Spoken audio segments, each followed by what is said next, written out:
Bonjour et bienvenue dans cette capsule vidéo consacrée à la responsabilité sociétale des organisations dans le secteur de l'art et de la culture. Parmi les 7 questions centrales de la RSO, il y a celle de la qualité de vie et des relations au travail. Le secteur culturel commence progressivement à s'intéresser à cette problématique, particulièrement depuis la crise sanitaire, mais pendant longtemps, c'est resté un non-sujet. Et pourtant, la probabilité de générer de la souffrance au travail dans ce secteur est fortement liée au mode d'engagement dans ces métiers.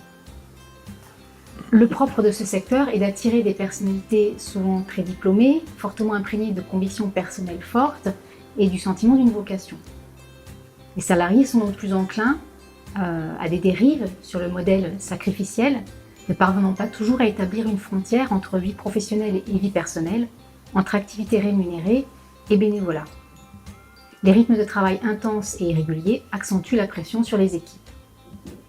Par ailleurs, la moitié des organisations culturelles relèvent d'un statut associatif où le conseil d'administration garde la décision et où les salariés pourtant qualifiés sont maintenus loin des instances de pouvoir et se retrouvent dépourvus d'autonomie.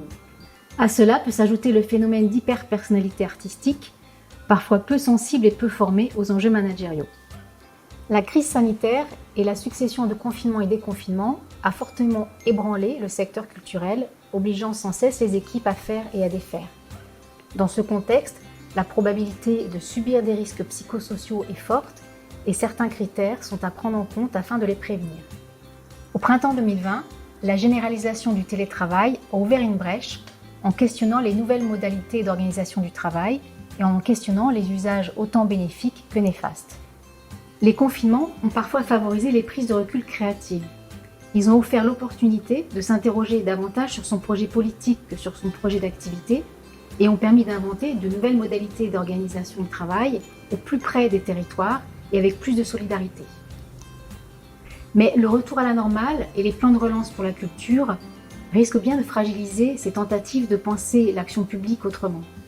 Y aura-t-il encore une place pour les aspirations sociétales à faire moins mais mieux, aspirations plus compatibles avec la qualité de vie au travail et le respect de l'environnement? Enfin, la démarche de RSO peut être perçue comme une contrainte supplémentaire. Pourtant, elle peut être un levier formidable de transformation individuelle et collective. Le premier bénéfice se mesure en termes de cohésion d'équipe, autour de valeurs et de pratiques qui redonnent du sens à l'engagement et libèrent l'expression de chacun sur des sujets sociétaux de fond plus que sur des aspects pratico-pratiques.